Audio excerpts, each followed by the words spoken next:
What's going on, HCL fans? It's GordonSine here, coach of the New Jersey Giratinas, bringing you my Week 4 recap versus Valor and the Dallas Darmanitans. This week I brought Haxorus, Buzzwole, Heatran, Sylveon, Mega Abomasnow, and Gastrodon. And Gastrodon was my new pickup this week, and it put in a lot of work versus this team. Also, the whole plan of this set was to find a way to get sub-up with Mega Abomasnow. That was like the big thing this game, was get sub-up with Mega Abomasnow or predict a switch into Weavile and Brick Break on the switch. Either of those was like my play to win this game, pretty much. And so that was the plan going in. Also, Sunny Day on Heatran with Solar Beam was for Suicune, but he didn't bring Suicune. He brought Levani, Salamence, Nidoking, Rotom cut the Weavile and Mega Aggron. So we're going to get into this battle. I led off with Haxorus because it was Choice Scarf, and so it pretty much put in a lot of work. I had a lot of options. I just went for the Stab Poison Jab here, getting off damage. He does go for Sticky Webs. Now, last week when I had my Tree Scarf Mon, I didn't stay in, and that caused me to get off or lose extra health. So this week I do stay in. It doesn't do anything, but it's fine. So I'm going to switch out here into Gastrodon, knowing I can take pretty much any hit and just spam recover. He sets up Stealth Rocks. Now, these hazards are a bit of a problem because I did not bring my hazard remover, so that has made Haxorus kind of useless in this battle at this point with that Choice Scarf. So he's just going to go for Earthquake. I'm just going to Ice Beam, hoping he switches into something weak to Ice, like Rotom. And I have no reason to Earth Power, in all honesty, because I can just whittle this thing down slowly with Ice Beam and then just recover my health back. So, like, it doesn't really make a difference. And if I were to go for Earth Power and he went into, like, Salamence or Rotom on that would be a bigger issue. So, Ice Beam's just the safer play because I can spam recover.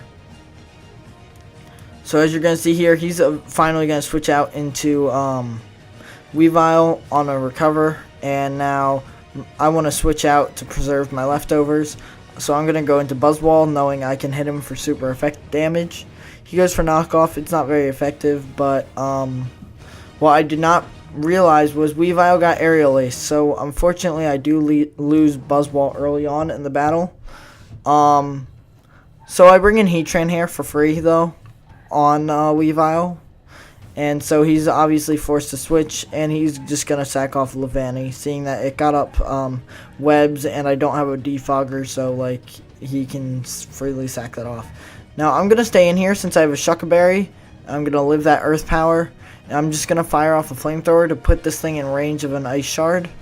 I just want this thing down to lower health, and Heatran's free to go down here. Like, I really don't need it at this point. Mega Abomasnow is going to finally come out, and now I was debating whether to go for Ice Shard or to sub there, but I didn't want to take the risk that I did stay in and went for Sludge Wave, because then I would have lost Mega Abomasnow, and it would have been pretty much over at that point. So I did go for the Ice Shard. If I went for sub there, I probably would have won the game, in all honesty, because of Brick Break and things, but it's fine. So I'm going to go back into Gastrodon here, and I am going to just be able to force this thing back out once again. Continually hitting Ice Beam. Rotom does come out on a recover. Good prediction on his part. But this is where I'm going to just switch into Haxorus, knowing it's pretty much useless for the rest of the battle. So as you'll see, I do that here. And because I'm Mold Breaker, I can freely go for Earthquake, as long as he doesn't go into Salamence. So he goes into Mega Aggron here, expecting me to, I'm assuming expecting a Poison Jab, so I just go for Earthquake. It doesn't kill there, but he goes back into Rotom, and I get damage off there. I'm assuming he didn't think I was originally Mold Breaker, but I was, so that unfortunate for him. Anyway, I go into Sylveon here, and I know it's not very useful for the rest of this battle, so I'd rather just kind of lose it and get a free switch than take unnecessary damage. So I go into Gastrodon next after Sylveon goes down, forcing out Salamence. I'm just going to spam Ice Beam like before, kills Mega Aggron here. He was sacking it off, clearly. Now he's going to bring in Rotom, force me back out. So this is the biggest play here.